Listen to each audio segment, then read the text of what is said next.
isa na namang magandang gabi, magandang araw at magandang oras sa inyong lahat, mga minamahal na mga kapatid. Narito na naman tayo sa gawain ito ng pagsamba at pagpupuri sa ating Panginoon sa pamamagitan ng ating gawaing midweek and prayer service. Sana sa mga sumandaling ito ay datnan kayo ng gawain ito na nasa mabuti at maayos na kalagayan.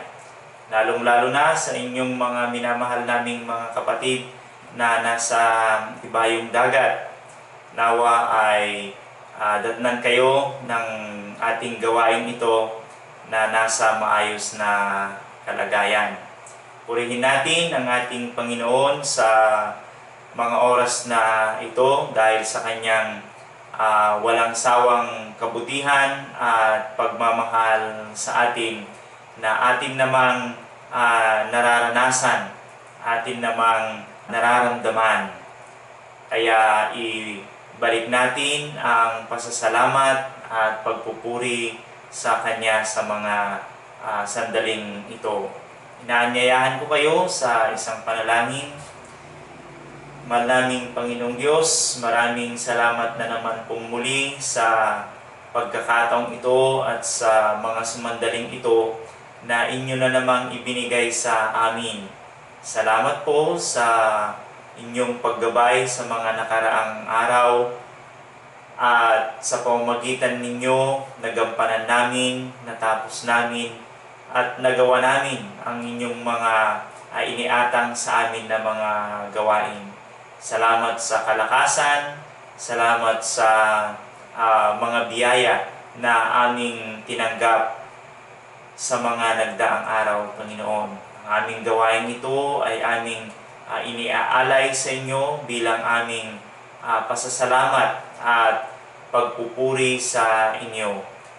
Nawa, kayo po ang manguna sa amin sa mga sumandaling ito sa pamamagitan ng inyong banal na Santo Espiritu upang ang aming gawain ito ay magawa namin ng naayon sa inyong kalooban, hindi nang sa aming mga pansariling interes. Hinihiling namin na ang iyong banal na Espiritu ang manguna sa amin upang ang inyo na namang mga salita na aming pagbubulay-bulayan sa gabing ito, Panginoon, ay aming maintindihang mabuti sa pamamagitan ng pagpapaintindi sa amin ng inyong banal na Espiritu. Pagpalain mo po, Panginoon, ang bawat isa na makikibahagi, makikinig sa gawain ito. Kayo po, Panginoon, ang gumalaw sa puso at isipan ng bawat isa sa amin upang ang inyong mga salita at ang aming gawain nito ay maging kalugod-lugod sa inyo. Patawarin mo po kami, Panginoon, sa mga pagkakasalang nagawa namin sa mga nagdaang araw. Ito po ang aming dalangin sa inyo sa pamamagitan ng inyong anak, ng aming Panginoong Jesucristo. Amen.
kapatid, akin pong babasahin sa inyo ang ating pagbubulay-bulayan sa gabing ito.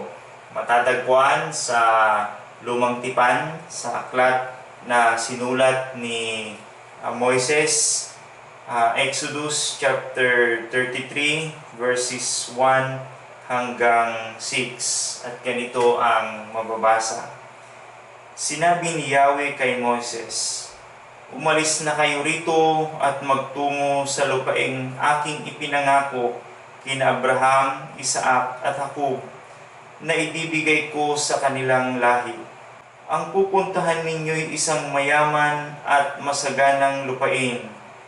Paunahin ko sa inyo ang isang anghel upang palayasin ang mga Kananeo, Amoreo, Hiteo, Peresyo, Hivita at Jebuseo.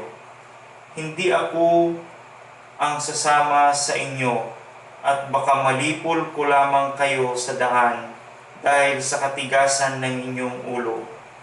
Nang malaman ito ng mga Israelita, labis silang nalungkot at isamay walang nagsuot ng alahas, sapagkat sinabi ni Yahweh kay Moises, "Sabihin mo sa mga Israelita na matitigas ang ulo nila. Baka kung ako'y sasama sa kanilang paglalakbay ay malipol ko lang sila. Ipaalis mo ang kanilang mga alahas at pagkatapos ay magpasya ako kung ano ang gagawin ko sa kanila." Kaya't mula sa bundok Sinai, hindi na sila nagsuot ng alahas. Mga kapatid, ito ang salita ng ating Panginoong Diyos. Purihin ang ating Panginoon. Amen.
presence goes before us.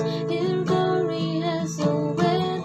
God, you never leave me. Your presence goes before us. Your glory has no end. God, you never leave me. God, you never leave me.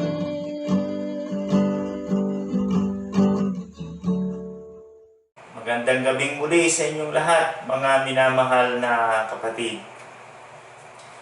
Ang bahagi ng banal na aklat na ating binasa sa inyo na matatagpuan sa Exodus chapter 33 verses 1 hanggang 6. Makikita natin dito ang salita ng ating Panginoong Diyos sa kanyang mga hinirang at piniling mga tao na ibinilang niya ang kanyang mga anak, ang mga Israelita. Nakakagulat yung sinabi ng ating Panginoong Diyos sa kanila. Ang sinabi niya ay hahayaan na niya silang pumunta doon sa kanyang ipinangakong lupa o lupain. Ngunit ang ating Panginoong Diyos ay hindi na sasama sa kanila. Hindi na sasama ang ating Panginoong Diyos sa kanila. Lubha itong nakakalungkot at nakakabahala sa mga Israelita. Dahil ibinilang nila ang presensya at ang pagsama ng ating Panginoong Diyos sa kanila ay ito yung nagbibigay sa kanila ng kapayapaan. Kapag alam nila, nararamdaman nila na kasama nila ang Diyos sa kanilang paglalakbay, sa kanilang buhay, sila'y nakakaramdam ng kapayapaan. Nakakaramdam sila ng kapayapaan dahil alam nila na kasama nila ang Diyos sa kanilang paglalakbay. Lalong-lalo na sa mga panahong ito, na dito sa panahon ng Exodus, dahil sila ay inilabas ng ating Panginoon sa pamagitan ni Moises mula sa kanilang pagkakaalipin sa Ehipto. At yung kanilang paglabas at ang kanilang paglalakbay ay napakalaking bagay yung alam nila na kasama nila ang Panginoong Diyos. Ngunit sa mga sandaling ito, sinasabi ng ating Panginoong Diyos sa kanila na hindi na niya sila sasamahan sa kanilang patuloy na paglalakbay patungo doon sa ipinangako ng ating Panginoong Diyos na lupain. Bakit? Bakit ganito ang naging desisyon ng ating Panginoong Diyos? Dahil ito sa kanilang katigasan ng ulo.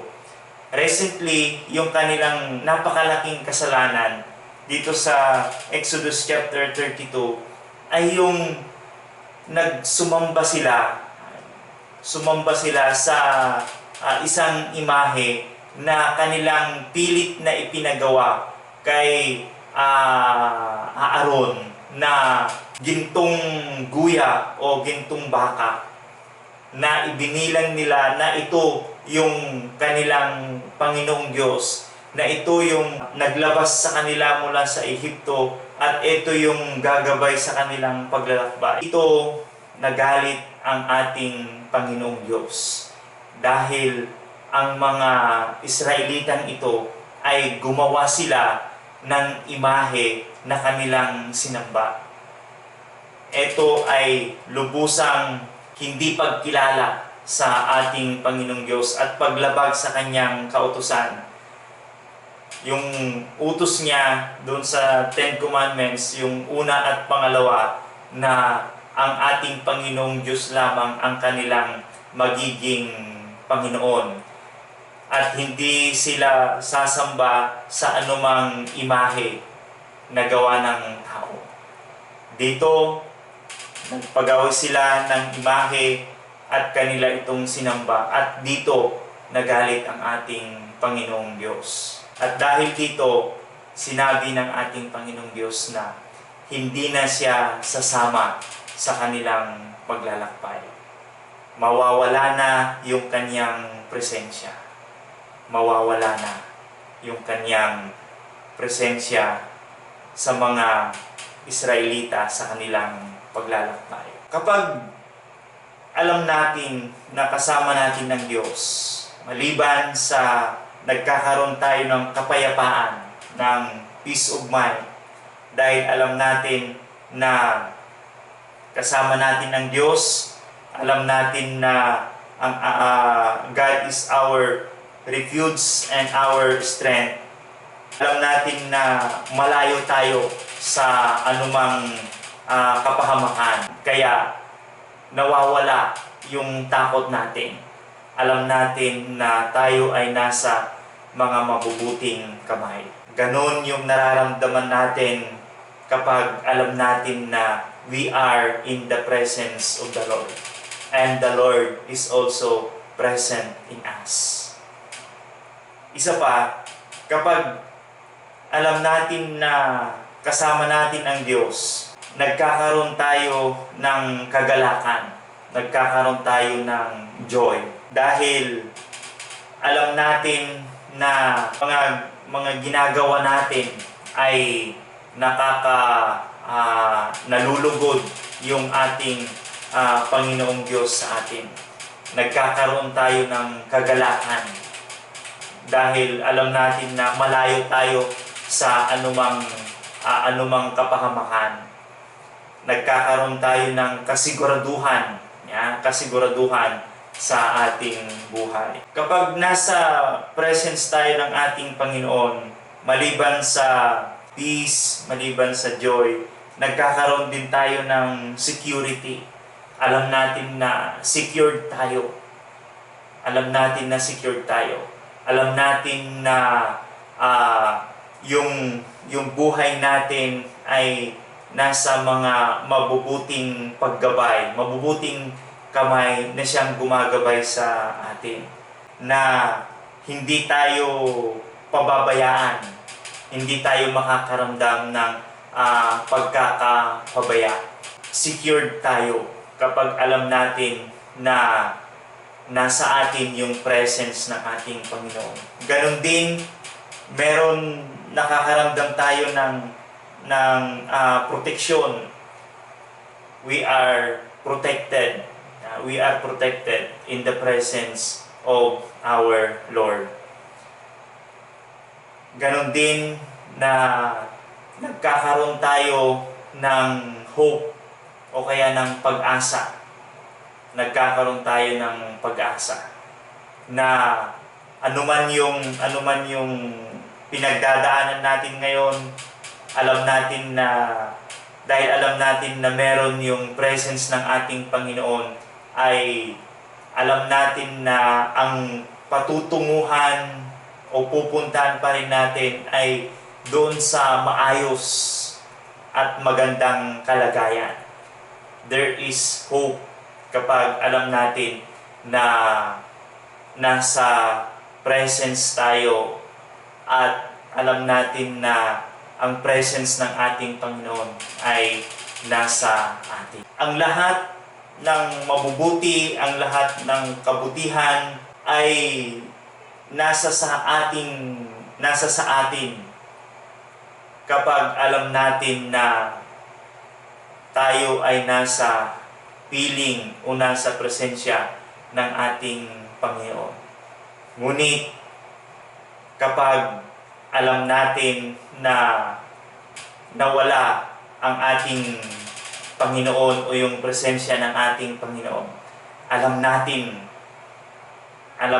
kaagad-agad na ang ating patutunguhan o yung ating hinaharap o yung anumang meron tayo ngayon, lalong-lalo na sa ating mga pinagdadaanan. Kapag wala yung presence ng ating Panginoon, isa lang ang ibig sabihin nun: chaos, magulo, wala sa ayos. Hindi magiging maayos ang lahat sa ating buhay. Ganon ang ibig sabihin kapag nawala yung presence ng ating Panginoon. At eto ngayon yung inaalala ng mga Israelita dahil sa sinabing ito ng ating Panginoong Diyos. Sila ay lubusang nalungkot. Sila ay lubusang nalungkot. Alam naman nila na ito ay dahil doon sa bunga ng kanilang pagkakasala. Naparusahan na yung mga kasama nilang nagkasala dito sa pagsamba nila doon sa gintong baka na ipinagawa nila kay Aaron.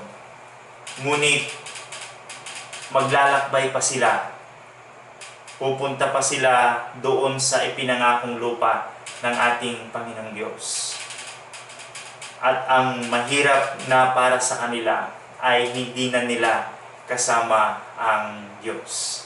Mga kapatid, ganito ang pwedeng mangyari sa ating buhay kapag nawala yung presensya ng ating Panginoong Diyos. Matatandaan natin na doon sa 1 Samuel chapter 16 verse 14, noong nakagawa rin ng kasalanan si Haring Saul, ang presensya o yung espiritu ng ating Panginoong Diyos ay umalis mula kay Haring Saul dahil din ito sa kanyang paglabag doon sa utos o kagustuhan ng ating Panginoong Diyos. At ano ang nangyari kay Haring Saul? Nagkaroon siya ng hindi magandang pag-iisip, nagkaroon siya ng hindi magandang pamumuhay, nagkaroon siya ng hindi magandang relasyon sa mga tao at lalong-lalo na sa ating Panginoong Diyos. Dahil ito sa kanyang nagawang mga kasalanan sa ating Panginoong Diyos. Ganito rin ang maaring mangyari sa atin kapag tayo ay hindi patuloy na sumunod sa kagustuhan ng ating Panginoong Diyos.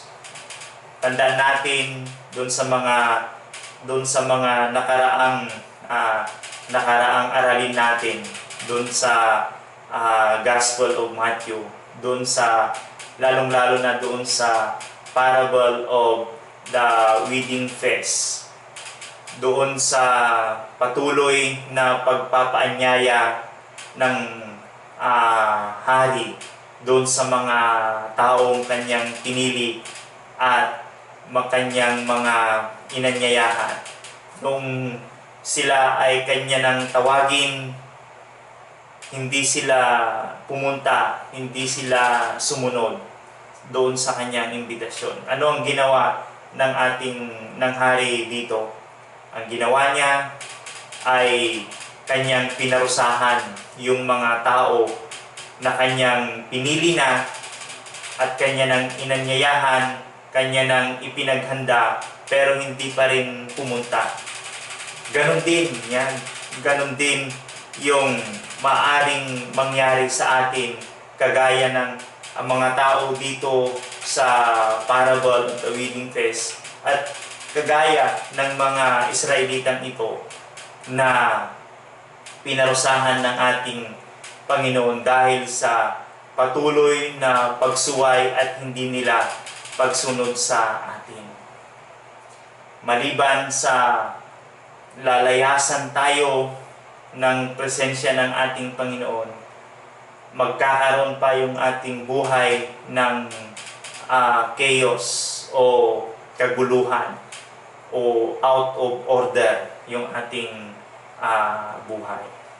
Kaya isa na naman itong paalala at paanyaya ng ating Panginoon na kapag nararamdaman natin yung tawag ng ating Panginoon, pag nararamdaman natin tayo ay tinatawag, nararamdaman natin yung gustong ipagawa ng ating Panginoong Diyos sa atin, tayo ay tumugon. Lalong-lalo na yung pagsunod sa kanyang mga kagustuhan o yung kanyang mga utos. Makikita natin dito sa binasa natin na banal na aklat, Exodus chapter 33 verses 1 hanggang 6. Makikita natin dito na kahit na ganito yung sinabi ng ating Panginoong Diyos doon sa mga Israelita na kanyang ipinasabi kay Moises, magpasalamat tayo dahil mayroong Moises sa kanila. Mayroong Moises doon sa piling ng mga Israelitang ito.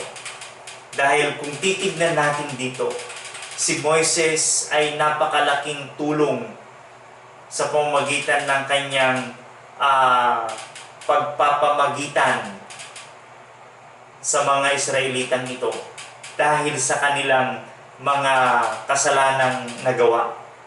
Ano-ano yung mga ginawa ni Moises dito? Makikita natin kung babalikan natin Exodus chapter 32 verses 30 hanggang 35. At dito sa Exodus chapter 33 verses 12 hanggang 23, mababasa natin dito na si Moises ay ipinamagitan niya yung mga Israelitang ito.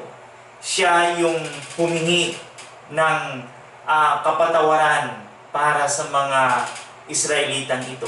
Ang sabi niya dito ay, burahin mo na lamang yung aking pangalan doon sa aklat. Huwag mo lang parusahan yung mga Israelitang ito dahil sa kanilang mga kasalanan.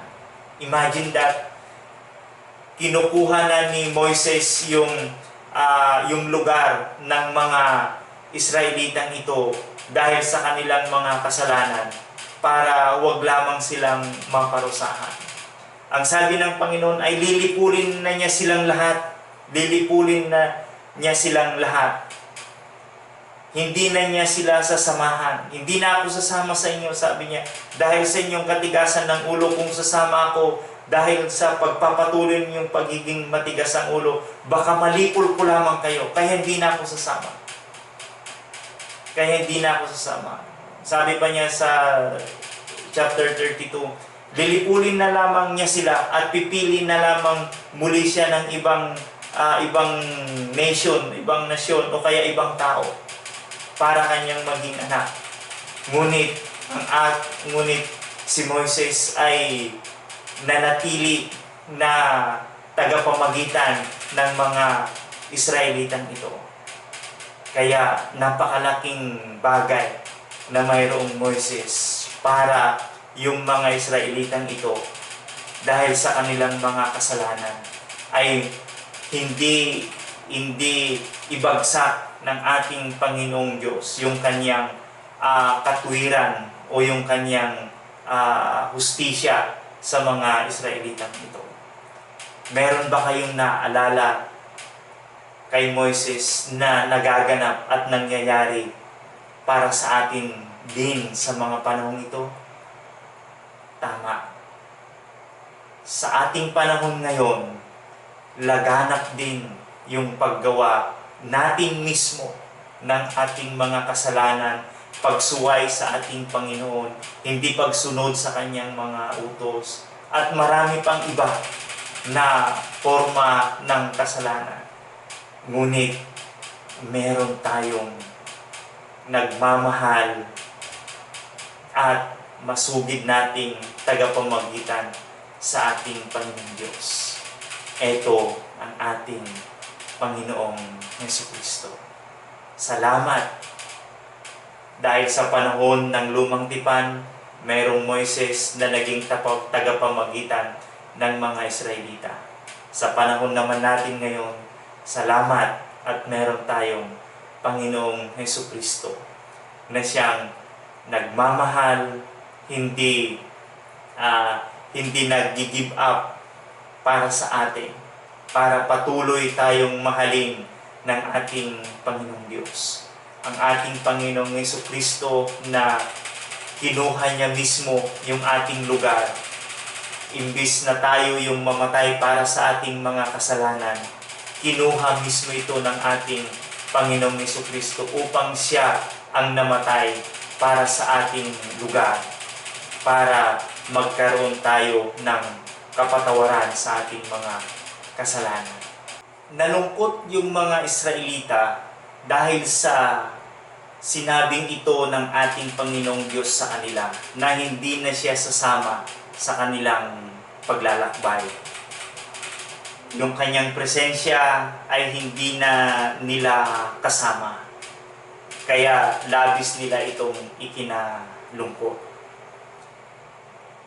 Pero makikita natin dito na merong ipinagawa ang ating Panginoon sa kanila, sa kanilang paglalakbay.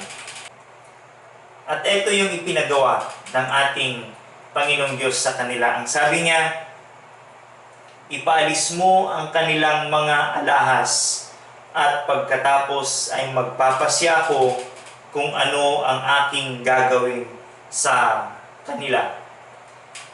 Ipinaalis ng ating Panginoong Diyos yung kanilang mga alahas. Yung kanilang mga alahas.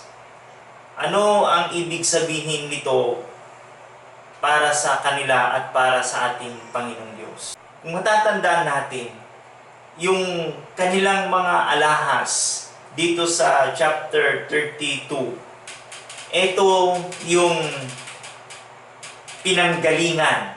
Ito yung pinanggalingan ng kanilang malaking pagkakasala sa ating Panginoong Diyos. Mula sa kanilang mga alahas, ito yung nag-udyok sa kanila para magpagawa ng isang imahe na ito yung kanilang sasambahin. Ito yung pinagawa nila kay Aaron na gintong baka. Yung imahe ng gintong baka. Anong pakahulugan ngayon sa atin nito? Pwede natin itong tignan na dahil sa kanilang mga alahas, kaya ipinahalis ng ating Panginoong Diyos sa kanila, na maaaring itong muli yung maging dahilan ng kanilang muling paggawa ng muli nilang paggawa ng pagsuway at kasalanan sa ating Panginoong Diyos. Ibig sabihin, ipinapaalis ng ating Panginoong Diyos yung mga bagay na maaari at pwedeng maging dahilan ng paggawang muli ng kasalanan at pagsuway ng mga taong ito o yung mga Israelitang ito. Ipinapaalis ng ating Panginoong Diyos ito. Kung titignan naman natin, kung i-apply naman natin ito sa ating buhay, may mga bagay sa ating buhay na para sa atin ay itinuring na natin na napakahalaga sa ating buhay.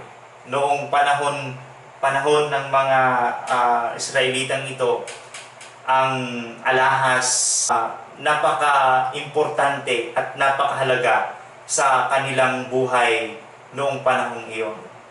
Para sa atin naman, pinapaalala niya sa atin yung mga itinuturing natin na mga mahahalaga sa ating buhay.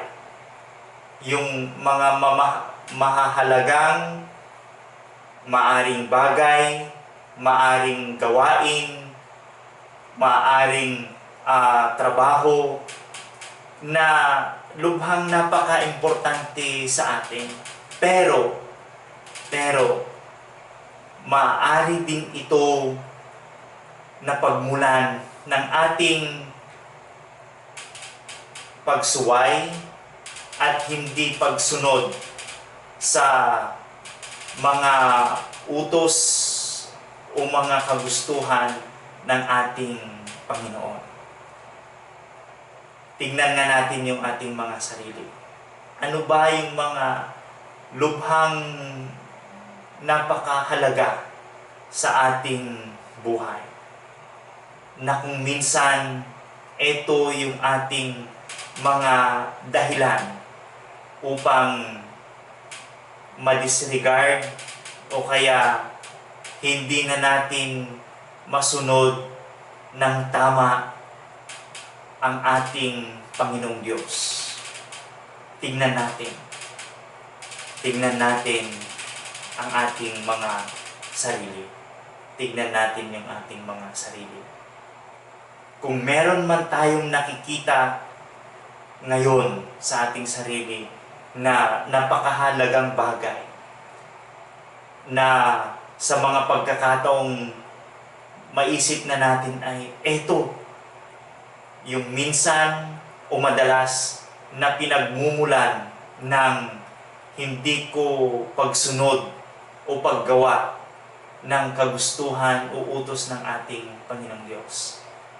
Kung may makita at maisip man tayong ganun sa ating mga sarili, ngayon mga kapatid, inaanyayahan tayo na habang maaga pa,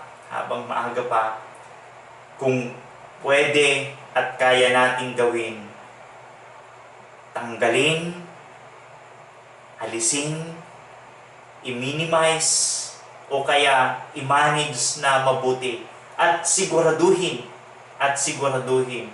na hindi ito yung pwedeng pagmulan ng ating hindi pagsunod sa ating Panginoong Diyos. At ito yung pagmulan ng pagkagawa natin ng kasalanan sa ating Panginoon. Inaanyayahan tayo, kahit na nakagawa na tayo ng mga mabibigat o nakagawa na tayo ng mga kasalanan, ang ating Panginoong Diyos ay gumagawa pa rin ng paraan upang tayo ay maituwid doon sa ating mga kasalanang nagawa.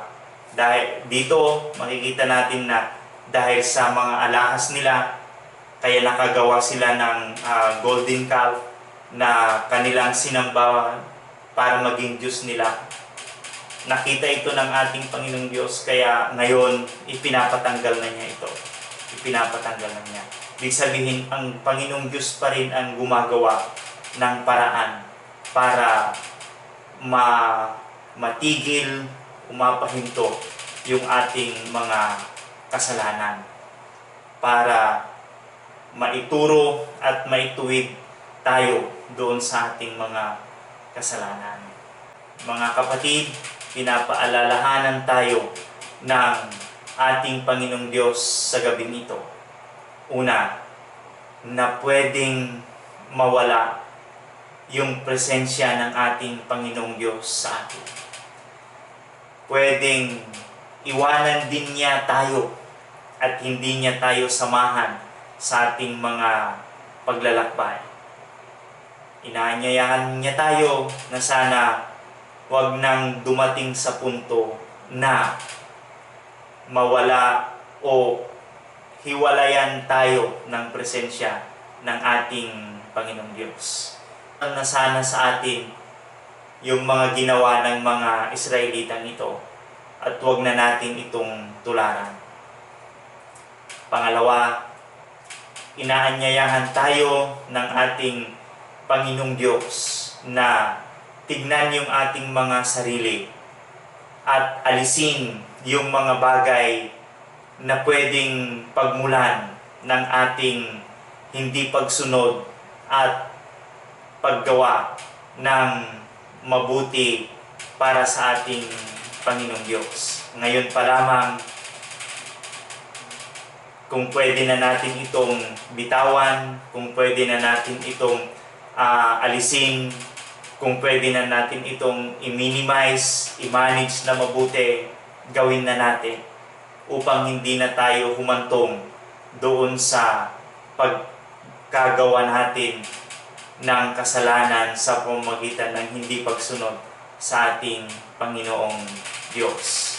Pangatlo, inaanyayahan niya tayo na patuloy na magpasalamat sa ating Panginoong Jesucristo na hindi bumibitaw sa atin at patuloy niya tayong ipinapamagitan sa ating Panginoong Diyos, na siyang kumuha sa ating lugar, na imbis na tayo yung mamatay para sa ating kasalanan, ay siya na mismo yung kumuha, siya na yung namatay para sa atin.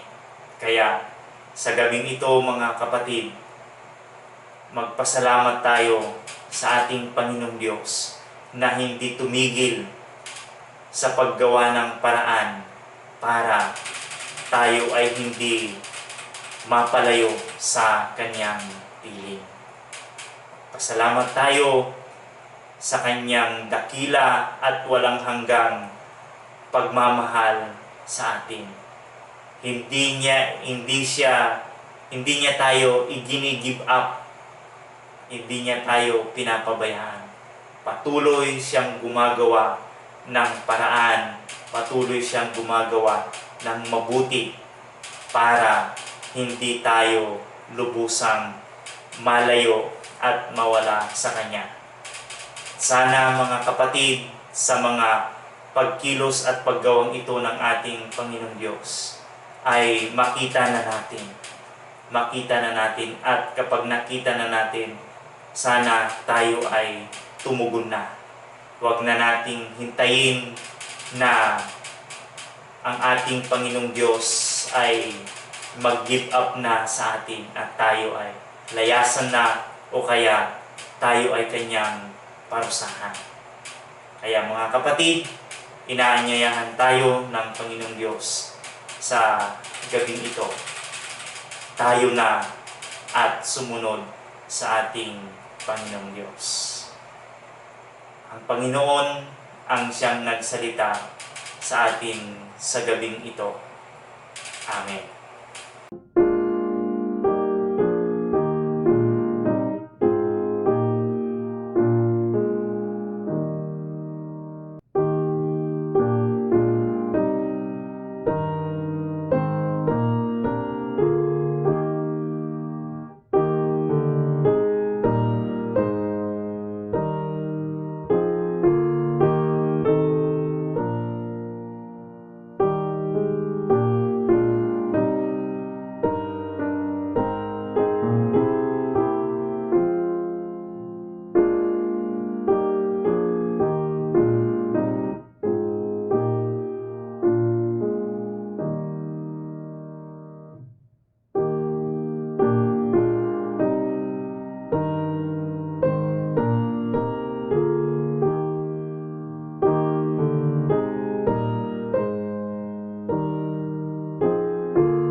po'y manalangin.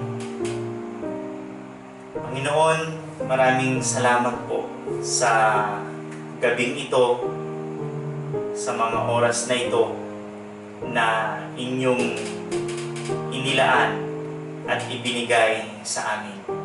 Salamat po sa pakikiisa sa amin sa gawain ito. Salamat, Panginoon, sa mga mensahe na amin na namang napakinggan. At siyang muling nagbigay ng paalala sa amin sa gabing ito, sa mga oras na ito. Salamat, Panginoon, at muli mong ipinaalala sa amin ang mga Israelita na inyong piniling mga anak, na sa kabila ng inyong pagpili sa kanila, sa kabila ng mga mabubuting paggawa at mabubuting gawain na inyong ibinigay at ginawa para sa kanila, sila'y naging matigas pa rin yung kanilang mga ulo. Na siya namang nagpaalala sa amin, sa aming mga kalagayan, sa mga panahon ito, mahal namin Panginoon. Na kung minsan ay para rin kaming mga Israelita na nagiging matigas ang aming mga ulo dahil sa hindi namin lubusang pagsunod sa inyong mga utos, Panginoon. Sa hindi namin pagtugon sa inyong mga paanyaya at pagtawag sa amin. Lalong-lalo na, Panginoon, sa alam ninyong meron kami, sa alam ninyong pwede naming ibahagi at itulong sa inyo para sa aming mga kapatid at sa inyong simbahan o iglesia, Panginoon.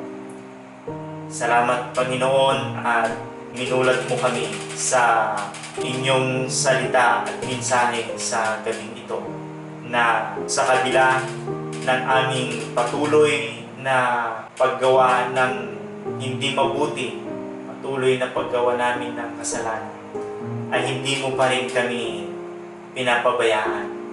Katulad ng mga Israelita, hindi kayo nag-give up sa kanila, Panginoon. Dahil kayo ay patuloy na gumawa ng mga paraan para sila'y manatili sa inyo at para sila'y magsisi sa kanilang mga kasalanan. Salamat, Panginoon, at nararamdaman din namin ito na hindi mo kami ginigiba. Kung noon, Panginoon, ay pinili mo si Moises upang maging kanilang tagapamagitan. Salamat, Panginoon, sa aming panahon ngayon na ibinigay mo ang inyong bugtong na anak, ang aming Panginoong Hesukristo, upang siyang maging tagapamagitan namin sa inyo, na sa kabila ng aming mga kasalanan at patuloy na paggawa ng kasalanan, patuloy din niya kaming ipinapamamagitan sa inyo, Panginoon. Salamat po. Salamat po sa mensahe na aming napakinggan sa gabing ito, Panginoon. Nawa, maging buhay ang inyong mga salita na aming napakinggan upang amin itong maipamuhay sa aming pang-araw-araw na gawain, namin, Panginoon. Muli, Panginoon, aking inilalapit sa inyo ang lahat ng inyong mga anak, Panginoon, na sila ngayon nakikinig, nanunood at nakikisa sa gawaing pagsamba ito, Panginoon. Sana patuloy mo silang gabayan sa kanilang mga gawain sa pang-araw-araw, Panginoon. Lalong-lalo na sa kanilang paggampan sa mga tungkulin na inyong iniatang sa kanila, Panginoon. So, pamamagitan ng kanilang mga kanya-kanyang trabaho, probisyon, hanap buhay, at anumang bagay, Panginoon, na kanilang ginagawa upang magkaroon sila, Panginoon, ng ikabubuhay. Panginoon, pagpalain mo ang inyong mga anak na ito, Panginoon. At patuloy mo silang gamitin upang maging daluyan ng inyong mga pagpapala, lalong-lalo na sa kanilang makakasalamuhang mga tao, doon sa kanilang mapapagsilbihan dahil sa kanilang mga trabaho, hanap buhay, propesyon. Pagpalain mo sila, Panginoon, upang sa kanilang mga gawain na iniatang mo sa kanila, ito'y gamitin mo upang maging daluyan ng inyong mga pagpapala, Panginoon, sa mga taong kanilang mapapagsilbihan. Patuloy mong ibigay po, Panginoon, sa kanila ang kalakasan, ang buhay upang magampanan nilang mabuti ng maayos yung mga iniatang ninyong gawain sa kanila, Panginoon. Huwag mo po silang pababayaan sa araw-araw. Gayon din, Panginoon, yung aming mga kapatid at inyong mga anak na nasa ibayong dagat, nasa ibang bansa, na doon sila nakasumpong ng kanilang gawain o mga trabaho, Panginoon. Nandun sila, nagsasakripisyo upang maibigay yung pangangailangan ng kanilang mga pamilya, Panginoon. Sana gabayan mo din sila at ibigay yung nararapat, yung lupusan, kanilang kalusugan, Panginoon, upang magampanan din nila yung kanilang mga trabaho na iniatang sa kanila, Panginoon. Patuloy mong ibigay ang kanilang kalakasan, ibigay yung kagalingan sa kanilang paglilingkod at pagsisilbi sa kanilang mga employer, sa kanilang kumpanya, at doon sa lahat na kanilang mapapagsilbihan, Panginoon. Kagaya ng patuloy kong dalangin, Panginoon, patuloy mo silang gamitin upang maging daluyan din ng inyong mga pagpapala, upang sa pamamagitan ng aming mga kapatid at inyong mga anak na ito, Panginoon, ay patuloy na maiparating din nila yung inyong pagmamahal sa mga tao na kanilang napagsisilbihan, Panginoon. Kayo po, Panginoon, ang gumabay sa kanila sa pang-araw-araw at patuloy na magbigay ng proteksyon, lalong-lalo na dito sa COVID-19 na aming nararanasan sa mga panahon nito, Panginoon. Ibigay mo sa kanila ang nararapat na pagkalinga, nararapat na proteksyon upang malayo sila, Panginoon, sa kapahamakan. Gayon din, Panginoon, ang bawat isa sa amin na nandirito, na patuloy din na nakikibaka dito sa COVID-19 na ito, Panginoon. Patuloy mo rin po kaming gabayan at ilayo sa sakit na ito. Dalangin ko rin, Panginoon, na sana kayo po ang magbigay, o kayo po, Panginoon, ang manguna sa bawat isa sa amin upang magkaroon ang bawat isa ng kanilang mga katugunan sa kanilang mga kahilingan, Panginoon. Lalong-lalo na sa pang-araw-araw na pangangailangan namin, Panginoon. Kayo po ang manguna sa pagbibigay ng mga ito, Panginoon. Muli, iniaalay ko, inilalapit ko ang bawat isa sa inyo, Panginoon, ang inyong lahat ng mga anak na nakikinig sa gabing ito, sa gawaing pagsamba ito, Panginoon. Kayo po ang patuloy na gumabay at patuloy na mamahala sa aming lahat, Panginoon. Patawarin mo po kami, Panginoon, sa aming mga nagawang mga pagkakasala. Ito po, Panginoon, ang aking dalangin sa inyo sa pangalan ng inyong anak na aming Panginoon na si Jesucristo. Amen.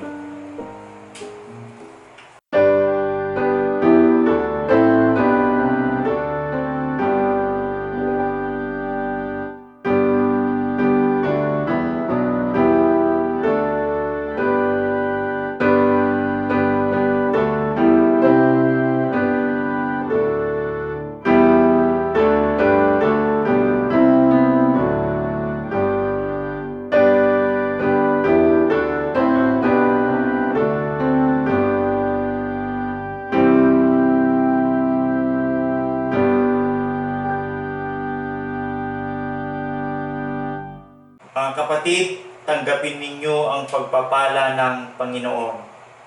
Sa Kanya na makagagawa ng higit pa kaysa maaari nating hilingin at isipin sa pamamagitan ng Kanyang kapangyarihang kumilos sa atin.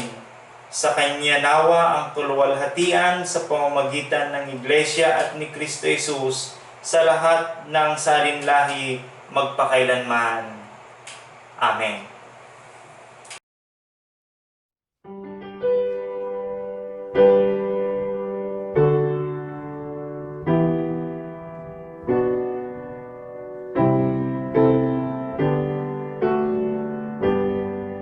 Muli, magandang gabi sa inyong lahat, mga minamahal na mga kapatid.